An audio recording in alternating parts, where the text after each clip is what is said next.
2 centuries ago, in 1820, the PMMA began its seafaring journey as the Escuela Nautica de Manila in Intramuros.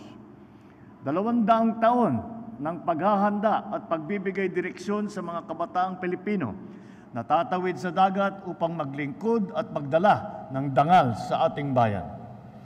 Sa loob ng mahigit 2 siglo, ilang libo na ang mga marinong hinubog ng PMMA sa iba't ibang parte ng mundo. Sa bawat pagtatapos, mayroong bagong angkan ng may pagpapatuloy ng pamana ng institusyong ito.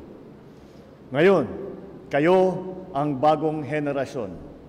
Kawal ng dalampasigan, liwanag ng karagatan. Your class name says it all. Your journey far into the sea to carry the light for others to follow, even in the most turbulent waters. Today, there are 252 of you. Some of you will serve with the Navy, some with the Coast Guard, and some with the Merchant Marine.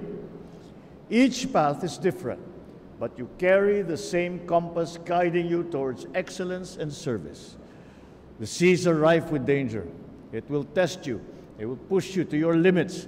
But above all, it will shape you into the mariner that you are meant to be. I believe your safe arrival at your destination is a triumph for yourself and for the people that you serve. Kaya naman, tinitiyak ng pamahalaan na mas matibay at mas mataas ang antas ng pagsasanay ng ating bansa. Magkakaroon na tayo ng National Merchant Marine Aptitude Test na susukat kung handa na ang ating mga kabataan na kumuha ng mga maritime courses sa kolehiyo. Bukod dito, binubuod na rin natin ang ladderized maritime education and training program para tuloy-tuloy naman ang pag-angat mula sa non-degree hanggang sa degree program. Gumagawa rin ang Marina ng iba't ibang paraan upang maparami ang oportunidad para sa on-board training. To our cadets, do not forget to carry your mission and to carry on the tradition of excellence of the PMMA. Let this day inspire you to live up to your class's name, bringing your own light even to the darkest of seas. Para naman sa inyong mga magulang at pamilya, kayo po ang tunay na bayani sa likod ng bawat kadete. Marahil ngayong araw, naiisip ninyo ang lahat ng payo at sakripisyo na ninyo sa inyong mga anak, sa inyong mahal sa buhay na kadete, upang matulungan ang ating mga kadete na makarating dito.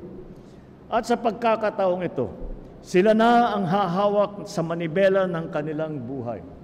Ngunit, naniniwala ako na kahit gaano kalayo ang mararating nila, palagi nilang dala ang aral at pagmamahal sa inyo.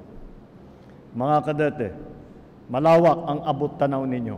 Dadalhin kayo ng inyong mga barko sa iba't ibang dako ng mundo.